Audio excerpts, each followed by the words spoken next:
Welcome you back to the channel. Today we will discuss a very important topic, right? That how in your third year MBBS you should study ophthalmology, right? So this is the second episode of MBBS third year guidance. First episode we talked about ENT, how to study ENT, right? So today we'll focus on ophthalmology. So before we begin with the video, there is an important announcement that the PSM important topics or question bank, whatever you can call, the list is ready. You can use it for your college exam as well as important topics which you need to read from PARC, because PARC is a very bulky book, you can't read everything. So in this video I have told you about ophthalmology. Next video we will talk about PSM, so you can get that list from the link in description, so it will help you in studying the PSM. So now let's focus upon ophthalmology. Okay, so now ophthalmology, जैसे कि before we start anything there is a general strategy for all the subject which holds true for ophthal as well, right?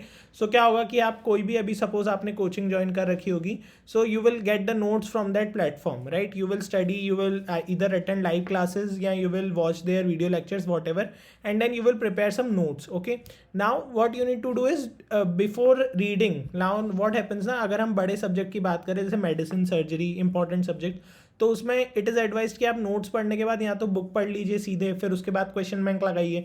But इस subject में जैसे ophthalmology है, तो ophthalmology is a short subject, तो उसमें what I would advice is कि हमेशा Q bank पहले लगाओ. बिकॉज क्या होगा कि क्यू बैंक के जो भी क्वेश्चंस का एक्सप्लेनेशन दिया रहता है वो स्टैंडर्ड बुक से दिया रहता है, राइट? अब इसके कारण क्या होगा कि इन छोटे सब्जेक्ट जो शॉर्ट सब्जेक्ट्स है इसमें आपको स्टैंडर्ड बुक पढ़ने की ज़रूरत नहीं है. अगर आपको है भी तो वो लाइन्स आपको क्यू बैंक में प्रोवाइड हो जाएंगी.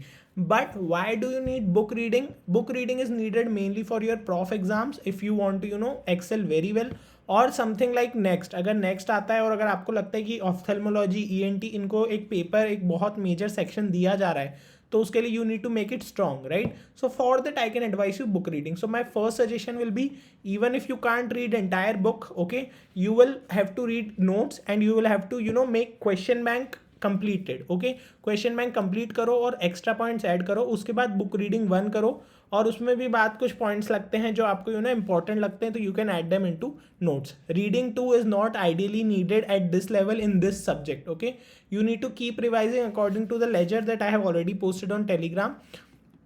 And then at the 1 month before your prof exams, if you want to have a more review of the textbook, आपको अच्छे से टेक्स्ट बुक पढ़ के जाना है, तो आप 1 महीने पहले भी पढ़ सकते हो, पर्टिकुलरली ऑफ्थेल्मोलॉजी, ईएनटी जैसे छोटे सब्जेक्ट की.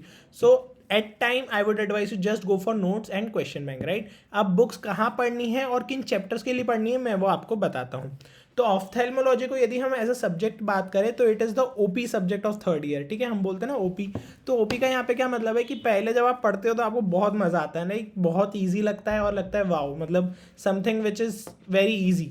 But at the end ophthalmology ही सबको रुलाएगी. आप ये बात लिख के रख लो, ठीक है? आपसे पीएसएम बन जाएगा, आपसे ईएनटी तक बन जाएगा, बट आपसे ऑफ्थेल्मोलॉजी याद नहीं होगी. ओके, सो ये बहुत ही एक आयरनिकल सब्जेक्ट है जिसको पढ़ने में बहुत मज़ा आता है, बट जब इतने सारे सिंड्रोम्स आते हैं ना तो याद नहीं रहता है, right? So you need to keep that in mind कि मल्टीपल रिविजन्स चाहिए 15 डे माइंडसेट में. मतलब अगर आज आप पहली रीडिंग आपने नोट्स बना लिए हैं, 15 दिन बैठ के नोट्स बना लिए, फिर अगले 15 दिन में उन नोट्स को याद कर लिया है ना, फिर अगला रिवीजन जो करना है उसको 10 दिन में करना है, फिर 5 दिन में, तो आपको मल्टीपल रिविजन्स लगेंगे. ठीक है, ये बात बहुत इंपॉर्टेंट है. ये मत सोचो कि एक बार छोटा सब्जेक्ट है पढ़ लिया, बुक पढ़ लेते, नहीं. पहले भाई जो नोट्स है उसको मल्टीपल टाइम रिवाइज करो, तो वो चीज़ दिमाग में रहेगी. और always finish the units in 1 go. Now what are the units in ophthalmology? जैसे कि मैंने आपसे कह दिया लेंस. ओके, तो लेंस एक अपने आप में यूनिट है. उसमें पहले लेंस का एनाटॉमी पता होना चाहिए, फिर आपको उसका कैटरैक्ट पूरा पता होना चाहिए, फिर लेंस के और भी जैसे डिसीजेस होते हैं, एफिकिया, ये सब, स्यूडोफिकिया, ये सब पता होना चाहिए, राइट? तो ऑलवेज फिनिश यूनिट्स इन 1 गो. ऐसा नहीं है कि आप लेंस और कॉर्निया साथ साथ चला रहे हो और आपका कुछ भी नहीं हो पाया. आपने कॉर्निया में बस कॉर्निया अल्सर छोड़ के पढ़ के छोड़ दिया, लेंस में बस कैटरैक्ट पढ़ के छोड़ दिया. So you need not to do that. Always finish the units in 1 go. ठीक है, अब इसमें आपको इग्नोर नहीं करना है आपकी जनरल एनाटमी जो इसमें ऑफ्थेल में दी रहती है, न्यूरो एनाटमी और squint. Okay, now what happens is basically जो एनाटमी है आपका, ये आपको पढ़ते पढ़ते बोरियत आ जाती है कि यार ये क्या है, एनाटमी तो पढ़ते रहते हैं, पता है, आप छोड़ देते हैं उसको. न्यूरो एनाट बहुत टफ लगती है कई लोगों को, इसलिए वो छोड़ देते हैं, और स्क्विंट भी. तो दिक्कत क्या होती है ना कि एक तो जब तक एनाटमी नहीं समझोगे कुछ भी समझ नहीं आएगा, याद नहीं रहेगा. न्यूरो एनाट और स्क्विंट आपके प्रॉफ एग्जाम्स जो कॉलेज एग्जाम्स है उसमें यूजुअली नहीं पूछा जाता है, बट आगे चल के मेडिसिन में ये बहुत इंपॉर्टेंट है, राइट? नीट पीजी में बहुत इंपॉर्टेंट है. तो अगर आप अभी जब पढ़ ही रहे हो सब्जेक्ट तो आप इनको क्यों छोड़ रहे हो, बिकॉज देन आपका सब्जेक्ट भी प्रिपेयर्ड है for NEET PG but you don't know anything, because उनमें बस इसी में से क्वेश्चन आएगा, राइट। तो कभी भी इनको इग्नोर नहीं करना है। तो फर्स्ट एक ऑर्डर जो मैं आपको बता सकता हूँ कि आप एनाटमी तो सबसे पहले पढ़ ही लो, उसके बाद आप इंडिविजुअल आई के जो पार्ट्स हैं, दिस इज कंजक्टाइवा, तो आप इंडिविजुअल आई के जो पार्ट्स हैं उनको पढ़ो, ठीक है। और फिर उसके बाद यदि आपके पास टाइम बचता है, अगर आपको लगता है कि टाइम कम है, तो अभी आप न्यूरो और स्क्विंट को आपके प्रॉफ एग्जाम्स के हिसाब से अभी के लिए आप इग्नोर कर सकते हो, but for the NEET PG bigger picture you need to prepare them very well, नहीं तो आगे मेडिसिन में स्ट्रोक में इतना स्क्विंट दिया है ना कि कुछ समझ नहीं आएगा, ठीक है। और क्लिनिकल एक्सपोजर बहुत ज़रूरी है, जैसे कि मैंने आपसे ईएनटी में भी कहा था, आप जाके वही 5-10 केसेज हैं वार्ड्स में, उनको देखो, राइट। तो अब हम बात करेंगे इंडिविजुअल यूनिट्स की, मैं आपको थोड़ा बहुत बता देता हूँ, फिर मैं आपको बता दूंगा क्या बुक्स पढ़नी है और एक्सपोजर कैसे लेना है, राइट। तो जो रिगार्डिंग द इंडिविजुअल यूनिट्स है, तो क्योंकि इसमें बहुत ज़्यादा कुछ बताने को नहीं है तो मैं आपको इंडेक्स के थ्रू ही गो थ्रू करा देता हूँ। सबसे पहले जैसे मैंने आपसे कहा, ये जो बोल्ड है ना, ये बोल्ड आपको पढ़ना ही है अच्छे से, ठीक है, चाहे आप नोट से पढ़ो चाहे बुक से पढ़ो, ये बोल्ड वाले पार्ट्स आपको अच्छे से पढ़ना है, राइट।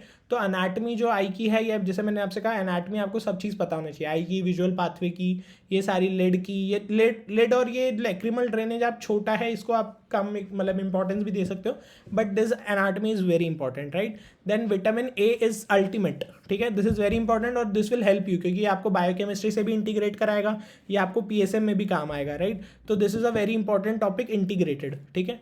फिर लिम्बल नॉड्यूल, ठीक है, मतलब you can do it at your convenience. Then these 4 chapters are you know golden, मतलब किसी को बस पास होना है तो वो यही 4 कर लेगा तो वो पास हो जाएगा, right. Sorry for this lag. तो ये जो 4 चैप्टर्स है, दीज आर वेरी इंपॉर्टेंट और इनकी हर चीज़ पढ़ना है, कंजक्टाइवा में हर चीज़ पढ़ना है, सारे टाइप के कंजक्टिवाइटिस सबका मैनेजमेंट, कॉर्नियल अल्सर में सब पढ़ना है, किससे क्या हो रहा है, फंगल है, वायरल है, फार्मर है, क्या है, सब पढ़ना है। कैटरैक्ट में again you need to study everything right from the surgery, इसको आपको अपनी क्लिनिकल पोस्टिंग की सर्जरी में भी देखना है ध्यान से कम हम लोगों ने जैसे कम से कम 6 से 10 ओटी देखी थी कैटरैक्ट की, राइट। सो बहुत सारी ओटीज आप देखो कैटरैक्ट की। ग्लॉकोमा का अगेन मैनेजमेंट बहुत इंपॉर्टेंट है, पेशेंट अगर आप देख पाओ वार्ड में तो very well and good, okay. तो ये 4 चैप्टर गोल्डन चैप्टर है, इनके बिना कुछ नहीं हो सकता। इसके साथ साथ एक और चैप्टर है रिफ्रैक्टिव एरर, राइट। सो जो भी आपका मायोपिया, हाइपरमेट्रोपिया, काफ़ी ईजी टॉपिक्स हैं, हम बचपन से पढ़ते आ रहे हैं, so this will help you, okay. And ये जो चैप्टर्स है ये यूजुअली इंटीग्रेटेड नहीं है, but this will help you in ophthalmology, ठीक है। इसके अलावा there are certain chapters which are integrated, जैसे इसमें ग्लॉकोमा इज इंटीग्रेटेड, ग्लॉकोमा आपको फार्मा में भी पढ़ने को मिलता है, राइट। रिफ्रैक्टिव एरर्स आपको पता होना चाहिए। रेड आई एक जनरल क्वेश्चन है क्लिनिकली जो आ जाता है कि रेड आई बस लिख दिया, बताओ क्यों हुआ, है ना। तो बहुत सारी सिम्टम्स होते हैं, बहुत सारे कॉजेज होते हैं, तो आपको वो पता होना चाहिए। Uveitis is a very small topic but this will help you in medicine, वहाँ पे इंटीग्रेटेड होता है ये आपका पीएसएम ओरिएंटेड टॉपिक होते हैं। ब्लाइंडनेस, एनपीसीबी आपको अच्छे से पढ़ के जाना है, इसकी पूरी जो हायरार्की रहती है। फिर these are again small topics, optic neuritis, optic atrophy, papilloedema, if you can do this is again very important. Retina पे हमेशा एक क्वेश्चन, चाहे नीट पीजी हो चाहे आपके प्रॉफ एग्जाम हो, एक क्वेश्चन आएगा ही आएगा, long answer, okay. So you need to prepare everything here very nicely, है ना। And this will also help you in medicine. Then again these are some simple test, visual acuity के क्या test रहते हैं, ये सारी चीज़ें, field testing, medical ethics, just basic topics. फिर ये जो अदर टॉपिक्स है इनमें से ocular injury is very important, like you need to know chemical injury है तो उसका क्या ट्रीटमेंट होगा, ब्लंट इंजरी है, इनके छोटे छोटे जो 1 नंबर के क्वेश्चंस आते हैं उनमें इनके साइंस मेंशन रहते हैं। Now these are some just topics to go through. Proptosis पता होना चाहिए, है ना। देन ये सारी चीज़ें जो आपको हेल्प करेंगी हर मेडिसिन में, पीएसएम में, कि टीबी का आई मैनिफेस्टेशन क्या है, लेप्रेसी का क्या है, एड्स का क्या है, ये सब चीज़ें, okay. Then there are some drugs which you can if you can know it will be good for your pharmacological purpose, chalazion and all this things. So these are just your simple units. Main what you have to focus is these 5 units, main core ophthalmology, then you need to focus on this eye and this pathway, and you need to also focus on that neuro ophtha, ठीक है। अभी मैंने इसमें neuro ऑफ्था mention नहीं किया है ना, neuro ऑफ्था और जो आपका स्क्विंट वाला पाथवे है, ठीक है, ये आपको बहुत अच्छे से पता होना चाहिए फॉर योर मेडिसिन। अगर आप स्ट्रोक पढ़ोगे, आप अभी से ही फाइनल ईयर थोड़ा थोड़ा मेडिसिन पढ़ सकते हो, तो उसमें आपको वो पार्ट अच्छे से पता होना चाहिए, ओके। तो make sure you know this things. Now let's focus on books to study. तो बुक्स में देखो इतना कोई हसल नहीं है, ऑल इंडिया में लगभग लोग खुराना ही पढ़ते हैं, पार्सन्स भी चलती है कई जगह। तो मैंने दोनों पढ़ के देखी है, मुझे ज़्यादा कोई डिफरेंस, मतलब पार्सन्स ऑब्वियसली थोड़ी सी बेटर एक ल्यूक्रेटिव है, थोड़ी सी एक अच्छा फील आता है उसको पढ़ने में। खुराना पढ़ने में थोड़ा सा ऐसे दिमाग ख़राब हो जाता है बिकॉज काफ़ी कंटेंट दिया हुआ है कंपेयर टू जो नोट्स में पढ़ाया जाता है। आपको कोचिंग में काफ़ी कम पढ़ाया जाएगा, बुक्स में बहुत ज़्यादा दिया है, राइट। सो आपको उसमें लॉस्ट अप नहीं हो जाना है, आपको बस फ्लो चार्ट्स पकड़ने हैं जो आप याद रख सकते हो। Because it's not worthy right now कि आप ना उसी में पढ़ते रह जाएं, because there are very large subjects in the final year as well. So you can maybe study Khurana और पार्सन, नथिंग मच। सोच by doctor Utsav Bansal sir is also very nice book, है ना। It is review book kind of. तो अगर आपके पास time कम है तो you can just go through it. Practical के लिए आई थिंक जो खुराना में बैक पेजेस में दिया रहता है, इंस्ट्रूमेंट्स दिए रहते हैं, आपकी सारी टेस्ट दी रहती हैं, वही सफिशिएंट होगा। इसमें ज़्यादा कुछ इतना नेसेसरी बर्डन मुझे नहीं लगा क्लिनिकल बुक्स का। Now you can check that out, link is in description. Now posting skills, अब आपको क्लिनिकल पोस्टिंग में जाना है तो आप अपने जो भी एक पीजी हैं जो आपको अच्छे लगते हों उनके पास जाइए और उनको ये चीज़ें बताइए, सर ये सीखना है, वो खुद ही सिखा देंगे, right. So these are the things which you should know at your level, है ना। Obviously you can't be that expertise, but एक आपको पता होना चाहिए क्या होता है, right. So you can maybe note them down and then ultimately you have to revise, as I said, multiple revision of the units is very important, integrated, okay। जैसे मैंने कहा न्यूरोलॉजी में what will help, स्क्विंट और न्यूरोफ्थाल। Dermatology में सारे जो skin lesions की ocular findings ये सब मिल के आती हैं, है ना। कई सारे सिंड्रोम्स है जिसमें स्किन भी है, ये भी इन्वॉल्व है ना। तो वो सब आपको पता होना चाहिए, जैसे अपना हीर फोर्डेट, वॉल्डेनस्टॉर्म, इन सब में।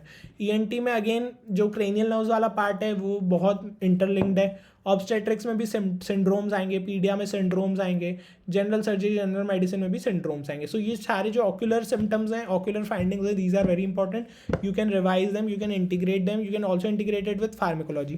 So I guess this is all for today. Do not forget the general pathway and ophthal as a subject. And the important topics, question bank PSM का ready है, ENT ophthal का ready हो रहा है, कुछ टाइम में वो भी available हो जाएगा, but right now you can take for PSM. Thank you so much guys. Stay safe, stay healthy and keep learning. Also comment whatever you wish for.